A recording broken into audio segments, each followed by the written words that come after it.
Today, Nathalie will be preparing buttery Finnish peas in the pod and orange and garlic perfumed copper chicken. The citrus flavors are continued in the citrus, fennel, and pepper salad topped with feta. Macaroni and cheese with sun-dried tomatoes rounds out the meal.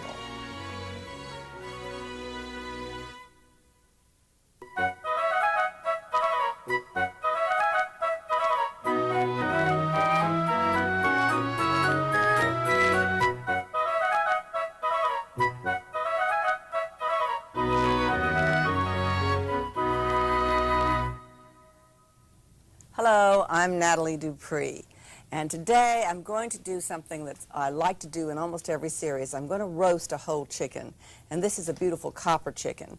A lot of people are afraid of a whole chicken, but really it's one of the easiest things once you know how to deal with it to cook. And I want to show you how to carve it, because if you can put a chicken in the oven and just leave it and let it cook for an hour or so unattended, you can do a lot of other things, like do the laundry, set the table, bathe the children, all those kinds of things. So it's great for a busy day. And it looks so dramatic when you serve it.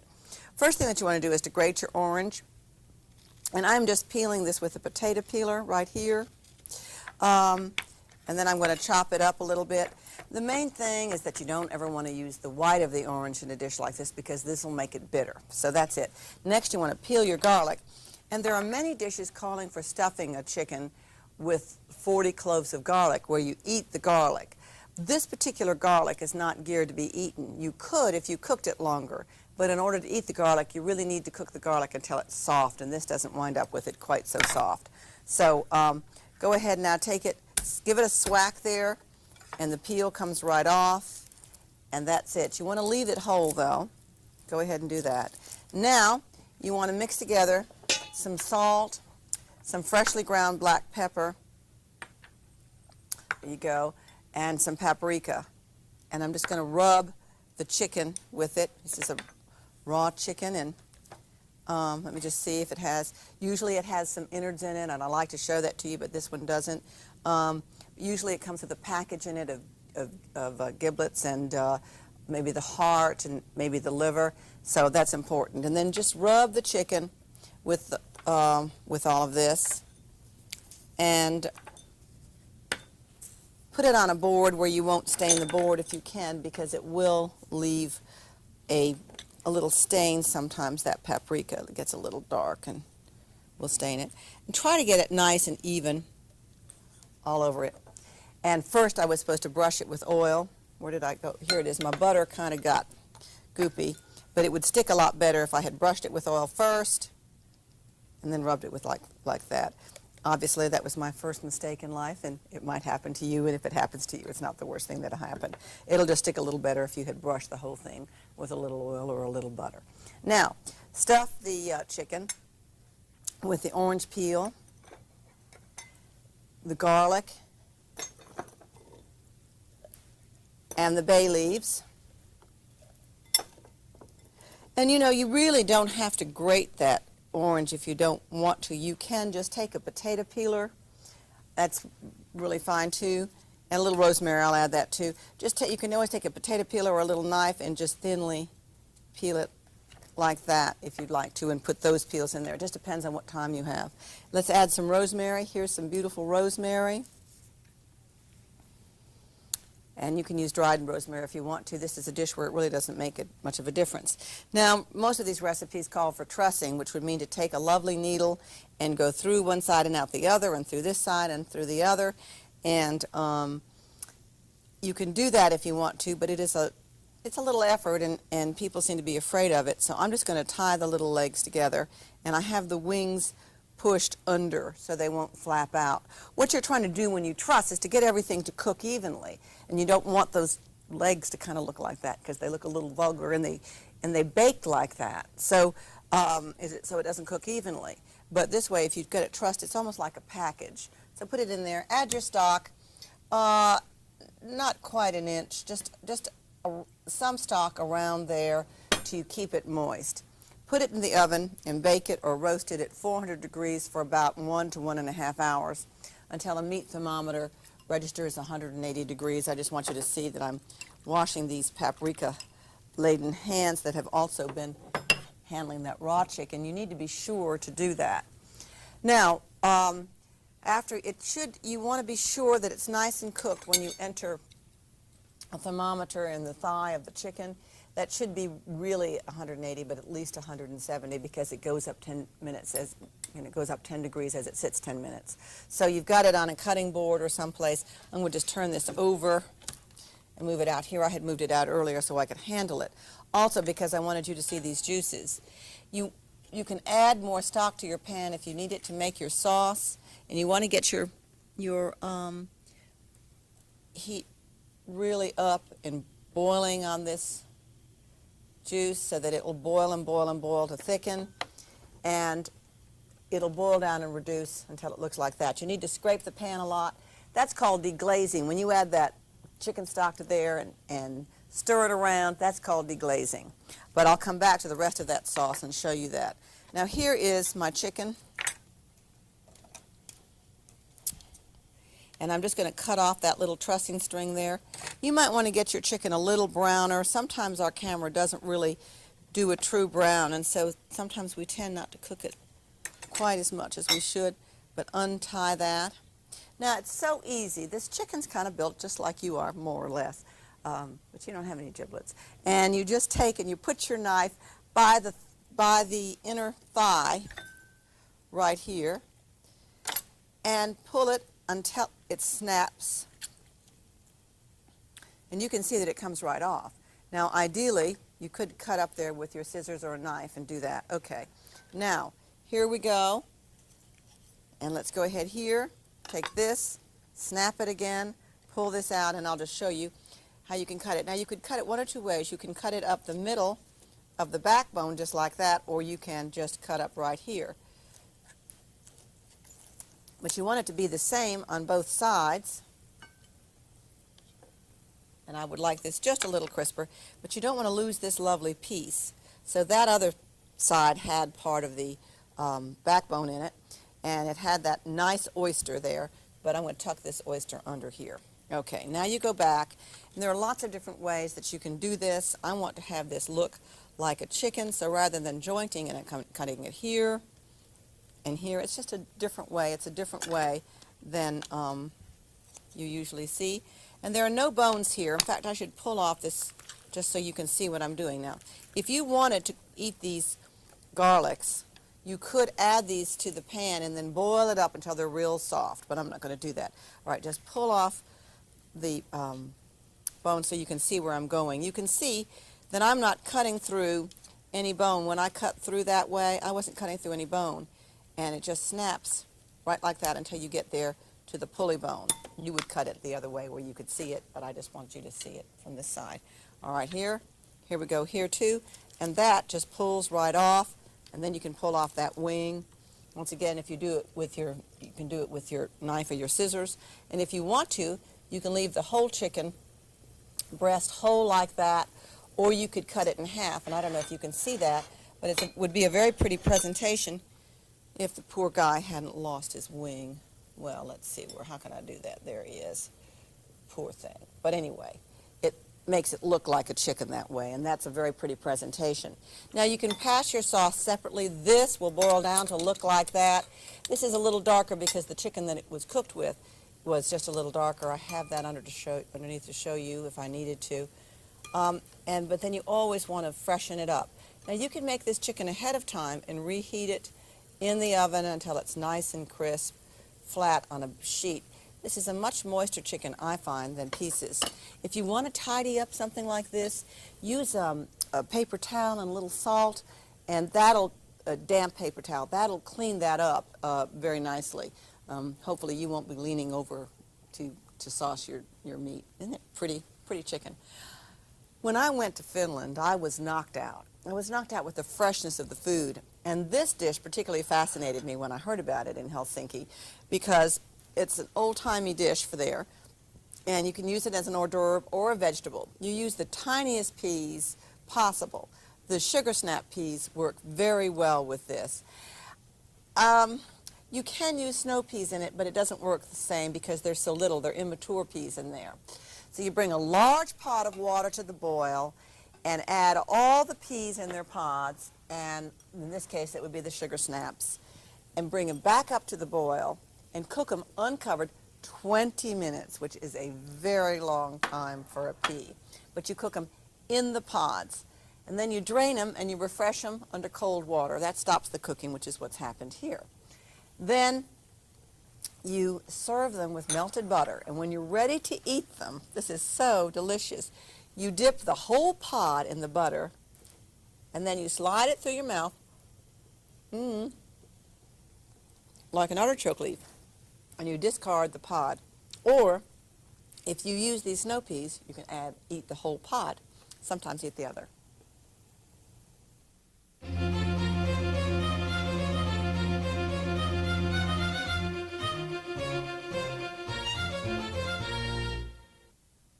Helsinki in southern Finland is the perfect spot for an outdoor market. Clear, clean air with the sound of seagulls, fishing boats, and ships just beside us in the harbor. The Helsinki market is open, believe it or not, 12 months a year. I was surprised to find out that the climate here is similar to that of coastal New England, and it usually doesn't snow too much. Even during the heart of winter, the Finns shop in the outdoor market. For those who prefer being inside, this indoor marketplace, generations old, is just a few yards away.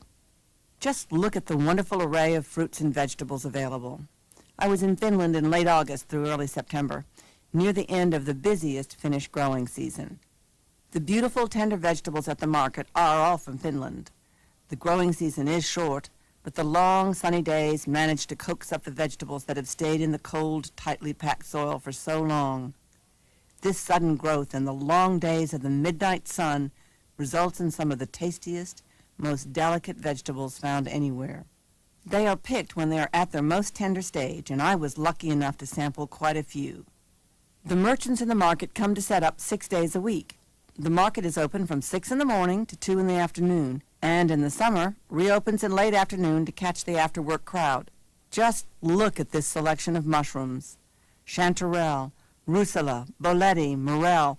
I have never seen so many mushrooms, all picked fresh from the forest nearby. These mushrooms will probably find their way into a wide variety of sauces, compotes, garnishes, and salads, or as a cherished vegetable side dish. The summer berries, some of the most exotic berries in the world, such as cloudberries, lingonberries, and wild cranberries, grow in Lapland around the Arctic Circle. Currants, strawberries, Arctic brambleberries, blackberries, and raspberries grow throughout Finland. There are berries for every taste, from the sweetest of the sweet to the tartest of the tart. Mouth-watering, juicy, delicious. When you visit Finland, be sure and sample every one. And the fish. Finland has more rivers and lakes than any other country, so the choice of fish is awe-inspiring. The Finns have varied their steady diet of fish, with delectables such as marinated rainbow trout served cold, smoked cod, shrimp rolls, charcoal grilled herring, salmon basted in butter in the oven, or warmed trout and boiled eggs served in a delicate pie crust. Although the idea of frozen foods has come to Finland, the Finns still prefer to shop as in other European countries, buying fresh food daily from the local market. I mingled with aristocrats, business people, fishermen, students, tourists, and moms with their babes. How lucky for the people of Helsinki that they have such abundance nearby.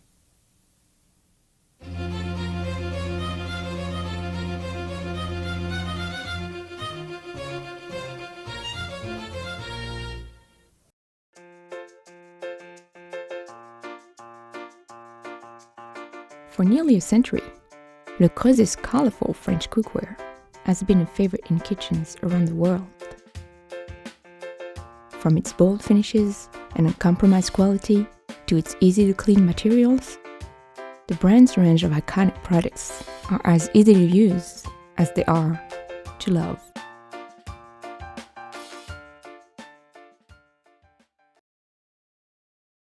Sometimes I use this particular recipe as an accompaniment to the chicken, and other times I just have it by itself when I'm not sure what I want to eat or when I don't have anything really fresh in the house to eat. It's pasta with cheese and sun-dried tomatoes. Now I'm just going to go ahead and throw these pasta shells into the water while I talk to you about the sun-dried tomatoes. But you can see these little pasta shells will swell up considerably once they're cooked. But you can use maybe one of the multicolored pastas if you'd like. I'll just pull that right out of there. Don't worry, it didn't hurt me, didn't boil me, burn me, so that's fine. That was my first mistake. And we'll go ahead now, put that out of the way. And I want to soak these sun-dried tomatoes in hot water for 10 minutes. Now, sun-dried tomatoes come a couple of different ways. These are all packed in oil. Some are halves, and some are juliennes, and then there are some that can just be sprinkled like bacon bits on a salad or something like that are dried. And then you can get them in these packages, dried, and they're large. So they need to be soaked in water or in oil for 10 minutes. And I just added it to that, and then get drained and chopped. So ideally, you put your pasta on to cook, then you plump your tomatoes in the water, and then you chop them. So I'm just going to go ahead here and chop them. Lots of times I'll save that liquid. It has a little flavor, and I might even use it for this or for something else. So go ahead now and just take your tomatoes and slice them or chop them up. And sun-dried tomatoes are to tomatoes as raisins are to grapes. They're not really the same at all. I like them very much. They have, to me, a fabulous flavor, and I have been known just to nibble on them, so I really like them. And then go ahead and chop some olives. Get some nice olives. These are Greek olives, and just cut. You have to cut them off of the pit there. Now, you can use the rubber black tomatoes if you want to. Those things that sort of bounce back on you, but they're not going to be anywhere near as nice. So, cook your pasta, and you can cook pasta way ahead of time. I think particularly with these shells that they will cook a long time ahead of time. Several days in a plastic, and I put them in a plastic bag in the refrigerator. Maybe I cook enough pasta for 2 meals, because boiling that water, as you can see, kind of annoys me. And you have to wait for it to heat up and get it in. So I cook my pasta ahead of time, and then when I'm ready for it, I reheat it. So the first thing that you do is to put it back in its cooking pot once it's drained, and then I'm going to add some milk and some grated mozzarella and some grated Parmesan, and I want to show you real Parmesan in just a second. Some red pepper flakes, those chopped dried tomatoes, and olives, and some fresh chopped oregano and some chopped parsley. And just put them all in there and just stir them. Now you have to season them to taste, and with salt and pepper. Freshly ground pepper is the best, but be very careful about how much salt you add, because it's very dependent on what Parmesan you use.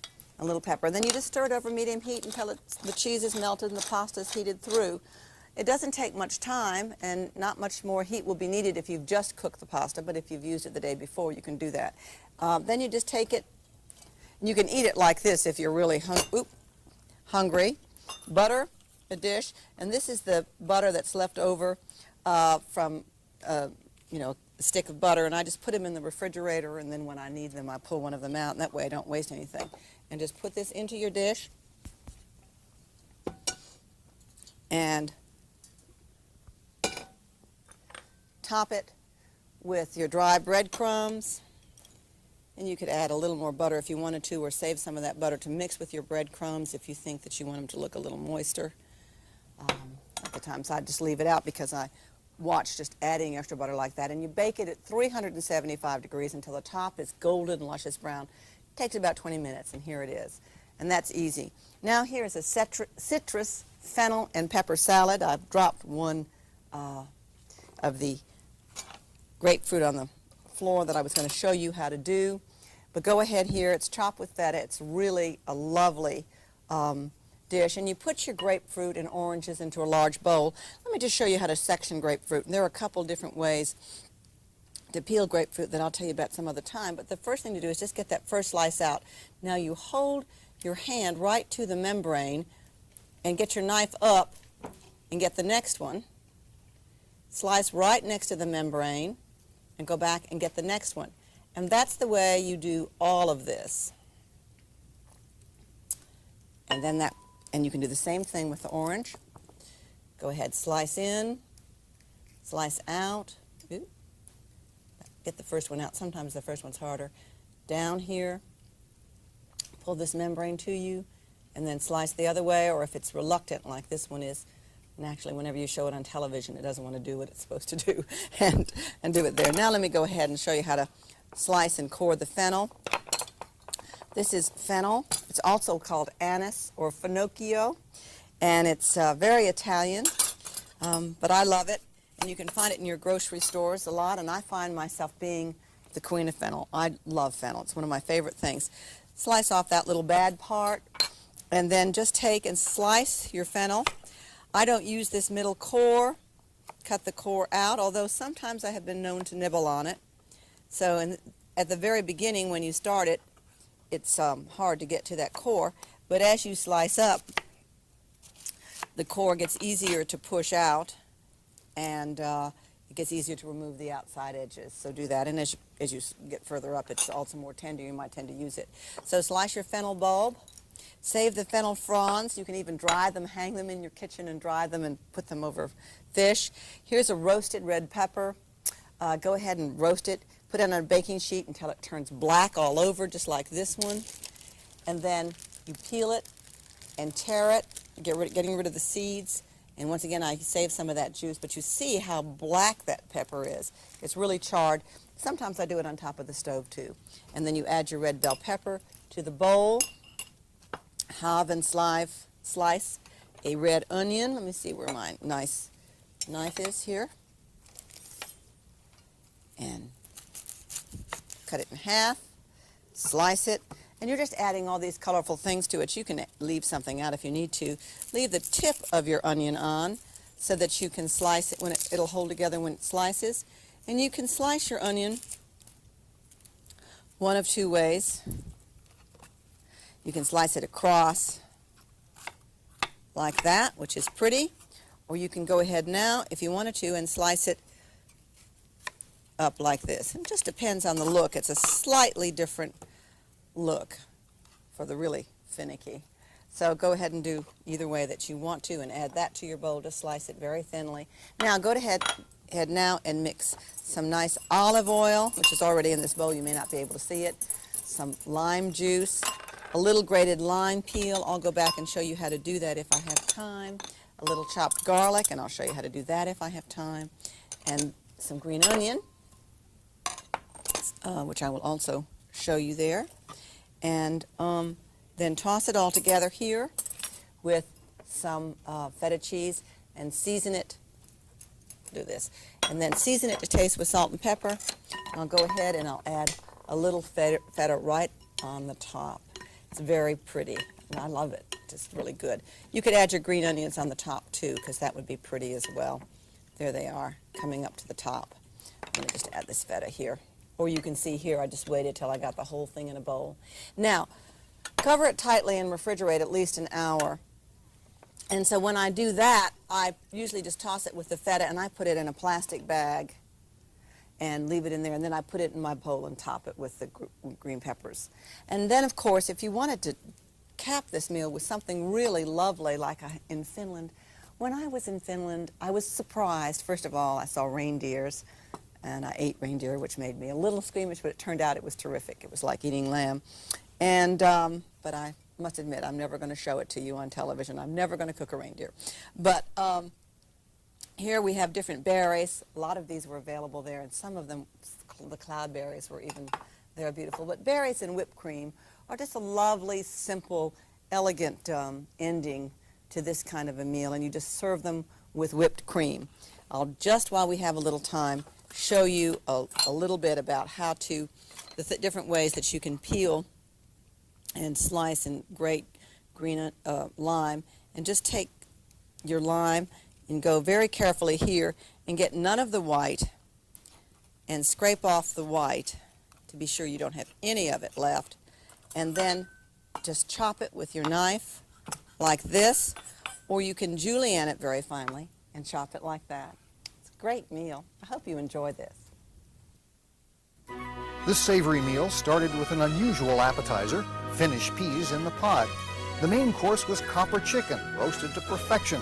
To bring out the chicken seasonings, Nathalie suggests citrus, fennel, and pepper salad topped with Feta, and an updated version of a classic recipe, macaroni and cheese with sun-dried tomatoes. Top off your meal with wonderful fresh berries and whipped